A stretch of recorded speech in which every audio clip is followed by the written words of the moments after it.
Ya, saya sebetulnya sangat prihatin ya mengenai perkara tes DNA ini. Sepatutnya memang negara hadir untuk membuat terang proses pembuktian keturunan siapa dengan proses DNA ini ya. Artinya mungkin harus dilembagakan ya. Jadi prosesnya ada prosedural yang jelas. Ketika negara itu hadir untuk membuktikan bahwa seorang anak ini keturunannya siapa, mungkin harus diterbitkan ya setingkat PP atau peraturan pemerintah ataupun modelnya kalau dari Kementerian Kesehatan itu tata caranya, prosedurnya, sehingga bisa dipakai secara legal bahwa ini loh keputusan akhirnya adalah ini, sehingga tidak timbul polemik yang sedemikian kayak sekarang. Ketika orang itu sudah tes DNA tapi dia nggak yakin, nah dia mau tes DNA lagi, mau sampai kapan? Dikarenakan memang ada kekosongan hukum di sana, itulah yang diambil langkah oleh lawannya Densu ya, itu untuk ini masih bisa nih. Nah kalau memang ada keraguan di situ, mungkin alangkah baiknya memang tes DNA itu distandarisasikan. Artinya dengan ada aturan yang clear dari pihak pemerintah atau negara itu hadir melalui pemerintah untuk mengatur ini semua supaya tidak terjadi polemik seperti ini lagi. Karena kenapa? Tes DNA yang diambil dari Densu itu yang ngeluarin siapa?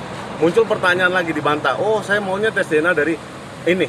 Nah, seperti halnya dulu yang namanya forensik. Nah, standarisasinya yang bisa memforensikkan atau yang melaporkan adalah Puslap 4 Polri misalnya. Nah, itu menjadi standar.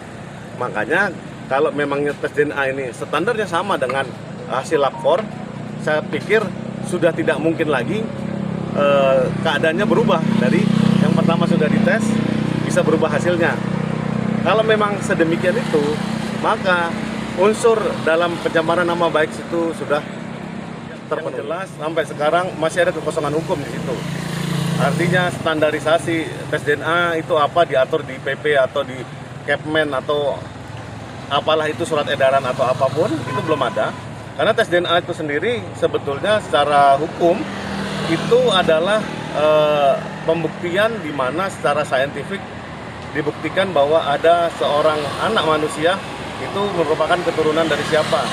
Mungkin bisa digunakan darahnya, sampel rambutnya, atau sampel bagian-bagian tubuhnya lain untuk digunakan dan dites apakah ada DNA-nya yang sama dengan keturunan. Memang kalau namanya kita ada selalu dua sisi cerita ya di dalam sebuah peristiwa.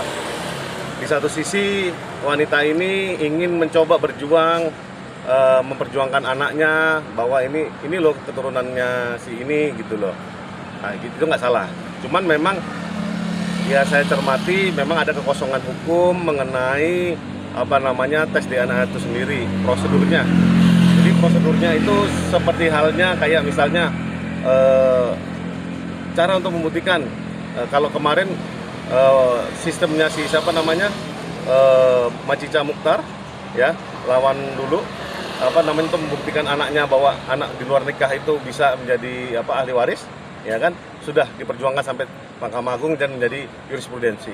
Nah sekarang tes DNA ini baiknya pemerintah atau negara itu hadir untuk mengatur ini standarisasinya bagaimana. Pencemaran nama baik itu sebetulnya memang dari sudut pandang kepolisian dia harus meyakini bahwa tes DNA si Densu ini adalah satu-satunya yang sahih.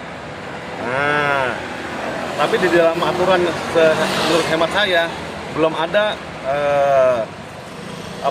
standarisasi untuk menentukan yang sahih itu model tes DNA yang seperti apa atau hasil dari mana. Itu yang pertama. Yang kedua, jika memang kepolisian itu yakin bahwa memang si Mbak Verni ini memang dengan mensreanya untuk menghina atau mencemarkan nama baik si Densu supaya dia mengalami kerugian. Nah, alangkah baiknya dia pakai Undang-Undang ITE pasal 27 ayat 1 ya kan. Jungto pasal 45 kalau nggak salah. Ya kan Undang-Undang ITE juga bahwa plus Jungto 310 311 KUHP yang sekarang, sehingga hukuman maksimalnya itu lebih dari. Kalau menurut saya, karena tes DNA itu nggak murah ya, nggak murah, ratusan juta seingat saya ya, ratusan juta. Baiknya memang harus disepakati dulu dengan si Verninya. Menurut saya kalau baiknya ya, ditanya, lu maunya gimana nih, modelnya apa, supaya clear nih. Artinya di hitam atas putih, hasil dari mediasi, ini tekniknya begini, disepakati bahwa kalau misalnya dites lagi, ini udah final, nggak ada lagi gejolak lagi.